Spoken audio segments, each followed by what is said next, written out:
एखादा अभयारण्य किंवा व्याघ्र प्रकल्पात तुम्ही पर्यटक म्हणून गेलात आणि तुमच्या समोर वाघांची एक झुंड आली, अशा प्रकारचे व्हिडिओज आपण सोशल मीडियावरती पाहिले असतील। मात्र चंद्रपूरच्या ताडोबा अंधारी व्याघ्र प्रकल्पातल्या एका पर्यटक जिप्सी पुढे असाच बाका प्रसंग ओढावला।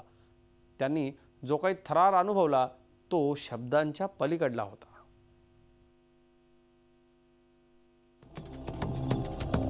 संरक्षित वनात किंवा गावालगतच्या जंगलात एखादा वन्यजीव अचानक समोर येणं वनव्याप्त क्षेत्रात वास्तव्याला असलेल्या नागरिकांसाठी सामान्य गोष्ट आहे।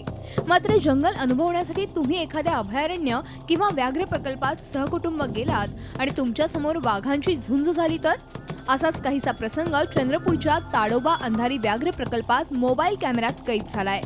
फेसबुकच्या माध्यमातून ही दृश्य व्हायरल झाली आहेत। लहान मुलांचा समावेश असलेल्या पर्यटक जिप्सीच्या थेट समोरच दोन वाघोबांची झुंज झाली। ही लढत होती केवळ 10 सेकंदाची, मात्र जंगल का कानूनची आठवण करून देणारी।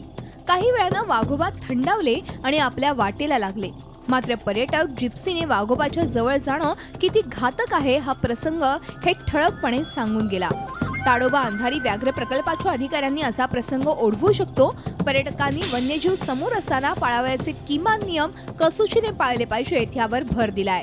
प्रत्येक पर्यटक हा मोबाईलवरती फोटोग्राफी करतोय टायगरचं। जे मोठे ज्यांच्याकडे झूम लेन्स आहेत ते तर दूरून करू शकतील, पण मोबाईलवाल्यांनी कमीत कमी टायगर गाडीजवळ आल्यानंतर 2 फुटावरती टायगर आहे, चालत आहे आणि यांचे हात हालतात, मोबाईल घेऊन रेकॉर्डिंग करतात, फोटो घेतात, तर ते फारच घातक आहे। कारण त्याला गाडीमधून उचलायला क्षण देखील लागणार नाही। ही घटना कधीही घडू शकते।